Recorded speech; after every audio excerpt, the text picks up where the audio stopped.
So guys, the last few days I've been working on building the ultimate opening range break indicator because right now I have a 15-minute institutional indicator out, a 15-minute 9:30 a.m. New York session open, and a 5-minute. And I'm like, maintaining all three of these indicators is exhausting. So let's just build one complete, all-in-one, all you'll ever need opening range break indicator. So I'm excited to show you what I've built, and it's coming to the website this weekend. Any member of QuantCrawler can access this completely for free.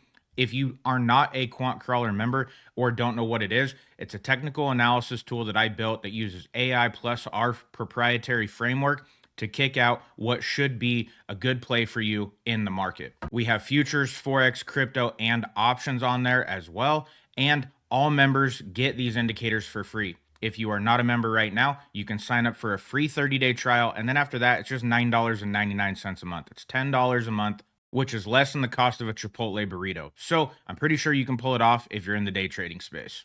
Now, I'm excited to show you what this indicator does. Okay, so when we first get in here, this is at its core, this is what it is. It marks out whatever your settings are in here. I have this set to be the 15-minute opening range break at 8 a.m. to 8:15, which the thinking behind this is where institutions are positioning their money. And then this is going to be a range that they're going to defend. You can see today we're looking at ES, and this is an absolute massive drop.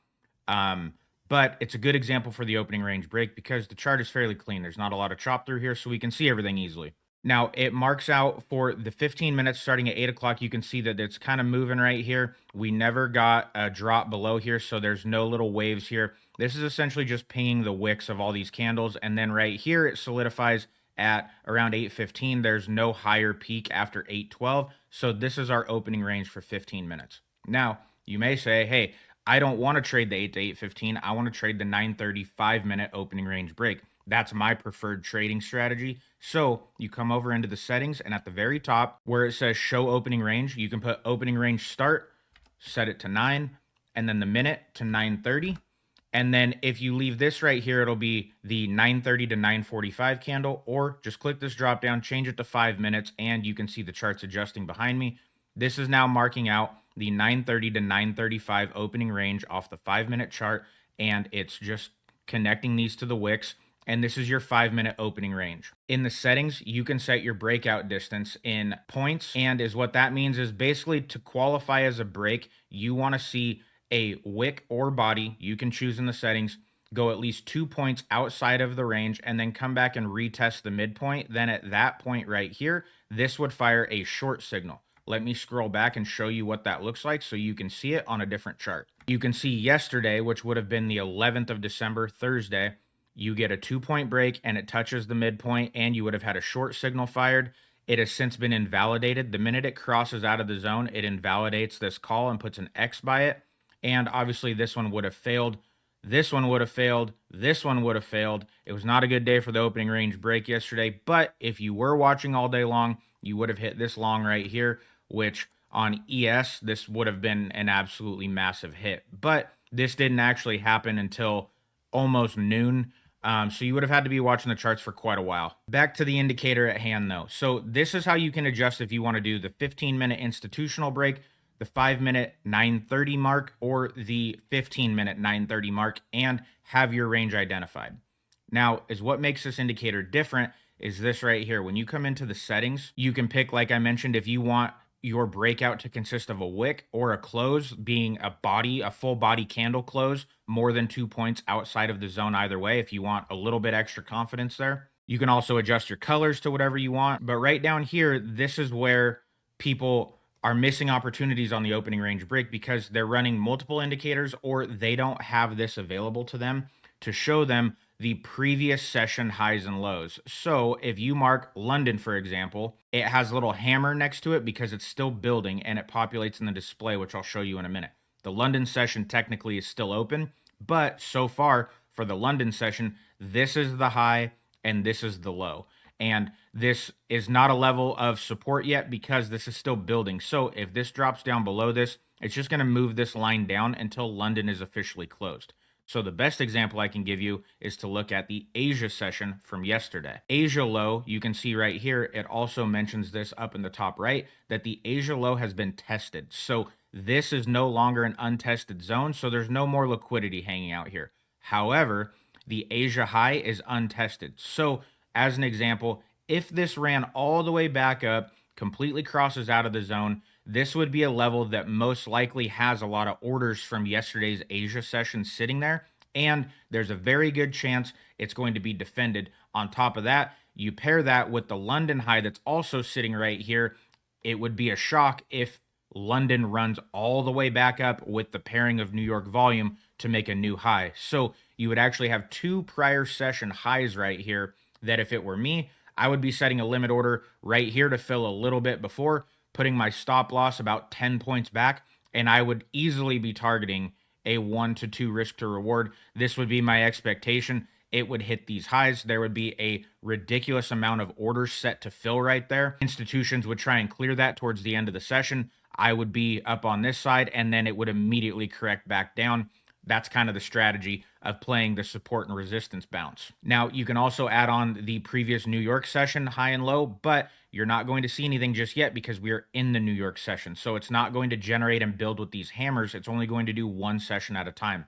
When London closes, London high, these hammers will drop off of here, and then New York hammers will show up, and it will ping to where when the New York session started, what's the high and what's the low for New York currently. So that transition will happen here in just a few minutes, actually. Here in the settings, this defaults to 0 because it's only going to show you that day specifically of what you're looking at. But if you change this to 1, it's going to go back to the previous session from yesterday and the day prior because you already have your Asia high, but prior to yesterday, Asia session, technically for me, because Asia happens kind of at 3 p.m. Pacific Standard Time for me, but it qualifies as today's session. This would technically be Wednesday's Asia session right here. And you can see that this is no longer an untested zone. It has a check mark. It is up here as well, that this high has been tested. This London high has been tested. So it wouldn't make sense to have these on here because it would just clutter up your chart. The only thing you would want to mark is all of these lows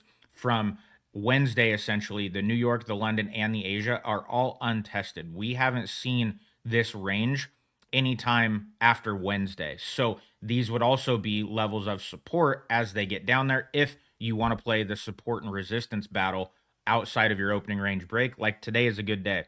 If I don't get an opportunity that presents itself off of the midpoint retest, which it right now does not look like that's going to happen. If this were to continue down, I would have some New York lows from Wednesday that I could ping off of and see if there's going to be any kind of resistance. I would wait for this line to hit, see what's going to happen, and if it immediately gets a rejection off of that support line, I would be looking to play that with maybe a quick scalp, like a 1-to-1. This is not a very long term, like this. These are quick, high level liquidity grabs that if you're on the right side of it, you're going to make some money. So this is just basically your opening range break calculator, and it's giving you other areas that if the opening range break doesn't present itself, there are some liquidity opportunities hanging out if you just have them on your indicator and you know to look for them. Then down here, you have all of the customizable options when it comes to colors. You can change your lines, you can change your label colors, you can highlight the sessions if you want.